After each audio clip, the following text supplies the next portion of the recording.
Digo boas noites porque sempre acostumo gravar estes vídeos de noite. Hoxe tócanos a figura de don Ramón Otero Pedrallo, un dos patriarcas das letras galegas.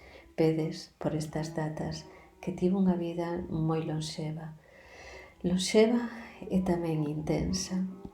El naceu en Ourense, xa sabedes que era veciño de Risco, que compartía de pequeno xogos con el. Procedía dunha familia acomodada, igual que Risco, unha familia concretamente fidalga. Os fidalgos, xa sabedes, que se caracterizan polo seu tradicionalismo.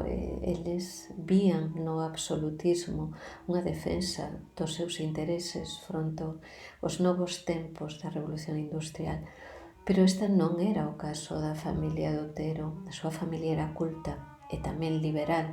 Dela, da súa familia, saíron os cartos que axudaron na defensa de Curros cando foi excomulgado pola Igrexa o publicar Aires da miña terra. Tamén vos saliento o contacto que el sempre mantivo coa natureza. Dende pequeno, era un neno de saúde feble. Iso facía que tivera que recluirse longas tempadas en Trasalba. Aí coñeceu a natureza galega. Pero Trasalba non soamente é ese espazo da infancia, é tamén o marco espacial das súas novelas, da maioría das súas novelas. E, ademais, dá título ou pseudotítulo ao único poemario que ele escribiu en vida. Este titúlase Boca Ribeira e Trasalba é un espazo xeográfico da Boca Ribeira, un espazo intermedio entre a beira dun río e a montaña. Se ides cara a cidade de Ourense, chegando a ela, veredes unha montaña onde ás veces se asoma o cultivo das viñas fermosísimas en outono. Aí, nese Trasalba, é onde el, nesa Boca Ribeira, é onde don Ramón localizaba as súas novelas. Tamén vos saliento a súa vasta formación. Era un home moi culto, dominaba varias linguas. E esa formación, en principio, allea a Galicia, vaina poñer o servicio dela cando comece a militar nas Irmandades da Fala, o servicio dela e da recuperación da súa cultura. Da súa obra é a obra dun polígrafo, un señor que escribía e cultivaba numerosos estilos, numerosos xéneros. Temos a Guía de Galicia, que é ensayo, publicada en Lar, que era o sello das novelas breves.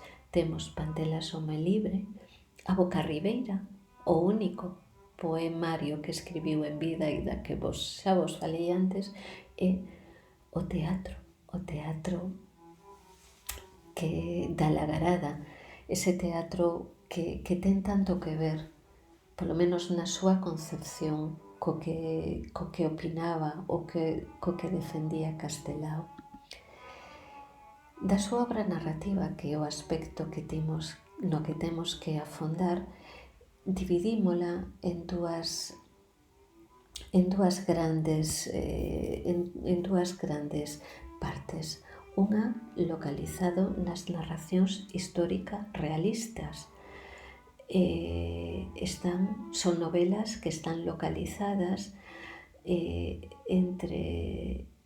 no século XIX, pero concretamente no tránsito que vai dende a caída, a desaparición do antigo réxime e o nacemento da sociedade moderna coa chegada da Revolución Industrial. El relata con esa visión obxectiva de historiador que era eses cambios e relata sobre todo cunha visión crítica o papel da fidalguía, a clase social a que el pertencía, e no fondo emitía esa crítica de non cumplir co deber histórico que tiña con Galicia, porque a fidalguía era a que posuía o suficiente patrimonio para liderar esa revolución industrial que ao final non se sumou e que viñeron desenvolver pois os comerciantes maragatos que Risco tanto ridiculizou en O porco de pé, ou as conserveiras cataláns. Esta a obra máis representativa é Os camiños da vida. É unha triloxía, foi publicada en tres novelas porque realmente, pois xa sabedes que non había un amplo público lector galego, e daquela pois tivo que publicarse en tres partes. A primeira, a que tendes aquí, é As señores da terra, vale? Aquí tendes esa visión da decadencia, como o señorío ia menos, como os fidalgos pouco a pouco partían os patrimonios e incluso pouco a pouco, paseniño, esquecían os hábitos, sentándose nas feiras cos paisanos. Outro tipo de narración son as de culturalistas ou de introspección psicolóxica, é dicir, aquelas onde abundan moitísimas referencias culturais, onde dominan as ideas, as referencias para poder interpretar Galicia, ou a introspección psicolóxica, a análise, e a máis característica é arredor de sí. Aí, como vos poño, relata a conversión, o galeguismo de Otero e dos homes do grupo Nós. Otero sempre dixo que esta era a narración da súa xeración e de Risco e Cuevillas, pero no fondo non é así. O protagonista, Adrián, aparece, é o nome, a onomástica do día que naceu Otero, e antes, cando non se sabía moi ben que nome poñer a alguén, pois puñan o que correspondía con ese santoral. Solovio ten moito que ver co Soutelo da súa familia.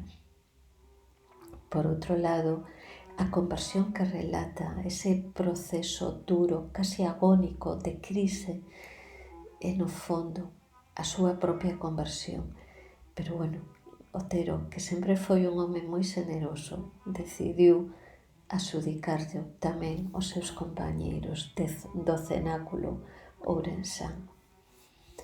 Aquí tendes un texto onde se relata a última estadía desa viaxe interior que realizou Adrián Solovio. Adrián comeza indo visitando diferentes lugares de España e tamén de Europa, e hai un momento en que o chaman a súa nai, viúva, como era tamén a de Otero, que a chama para que regrese á aldea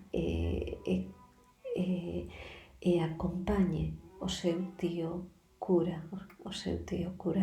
Nese momento se produce a conversión, sin que el o saiba. É unha pasaxe fermosísimo ao lado do mapa de Fontán. Entón, aquí temos xa Adrián en Santiago, convencido, libre, identificado coa causa galeguista. Os temas, a tradición, os temas da súa novela, a tradición, esa sabeduría que acumulan as sucesivas xeracións, ao longo dos séculos. A fidalguía, símbolo desa vida tradicional e sosegada da aldea, os pazos que vivían a carón da aldea e os seus habitantes, os fidalgos, e a paisaxe que como xeógrafo que era aparece dotada de vida, cambiando segundo as estacións, a paisaxe que ás veces é vegetal, pero outras veces é arquitectónica. Esa paisaxe que el describe con pinceladas, como un cadro impresionista. Os cadros impresionistas, cando nos colocamos na distancia, vemos a figura, pero cando estamos cerca, solamente son pinceladas, e así describía Otero, con enumeracións asindéticas, con comas, sen nexos, acumulando, dictando perfilando esa paisaxe.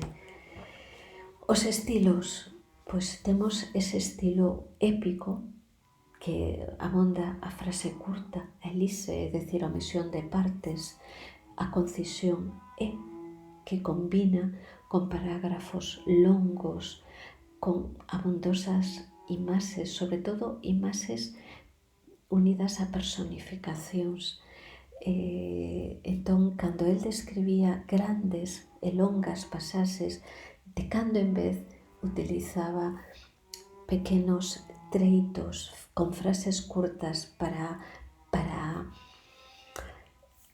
animar, para que non resultara pesada esa descripción. Aquí tendes un texto onde se ve a paisaxe. Fixarvos como comeza indiferente. A aldea recollía os froitos do farto outono. Estamos case ante un espazo idílico. As imaxes como o vento, fixarvos, o vento do Során contaba entre a forza verdecente das altas canas unha profecía de noite prétema e friase. Esta sustantivación trimembre para indicar o cambio da estación. E fixarvos tamén esta imaxe, xa as follas murchas perduraban cun longo desespero, soando bicadas polo ar do solpor. A imaxe antropomórfica, a imaxe máis a personificación, e este símil. Os millerais levaban como nais chorosas o neno loiro da espiga. Sabedes que cando as espigas de millo están xa a punto de ser recollidas, teñen como un cabelo que lle sae. Aquí identifícao. Bueno, xa o analizaremos despois máis nas tarefas que vos mandarei neste texto. Teño nesta parte tamén de que falarvos do ensaio. Aquí temos polos vieiros da saudade, que relata esa viaxe que el fixo a Bos Aires e entrevistouse por última vez con Castelao, ese compañeiro de cando ían a Madrid como representantes, como deputados do Partido Galeguista. No ensaio, en xeral, é difícil marcar a barreira entre algunhas das súas páxinas das novelas, sobre todo as culturalistas, e o ensaio. A temática era, como aquí vos comento, preferentemente histórica, a súa profesión, e tamén cultural, a súa identificación. Cal é a importancia de Otero na literatura galega? É o creador, xunto a Risco, da prosa galega moderna, vinculada tamén a ese didactismo, igual que Risco, pero da prosa moderna. Salientar tamén esa grande variedade de obras que el cultivou: ensaio, poesía, teatro, novelas, Foi tamén traductor, xa vos contei que a primeira traducción que se fixo de James Joyce ao galego na revista Nós foi feita por el. Saliento por último o labor como xeógrafo, que educou a toda unha xeración de xeógrafos cando el recobrou a cátedra de xeografía, cátedra que perdera polo seu labor político como representante do Partido Galeguista. Cando el recupera a cátedra nos anos 70 en Santiago, contaba algún dos seus exalumnos que había que chegar moi cedo a clase porque era un grande número de alumnos, moitos non matriculados na carreira, os que ían visitar, os que ían oír as súas explicacións. E bueno, ata aquí Otero. Grazas.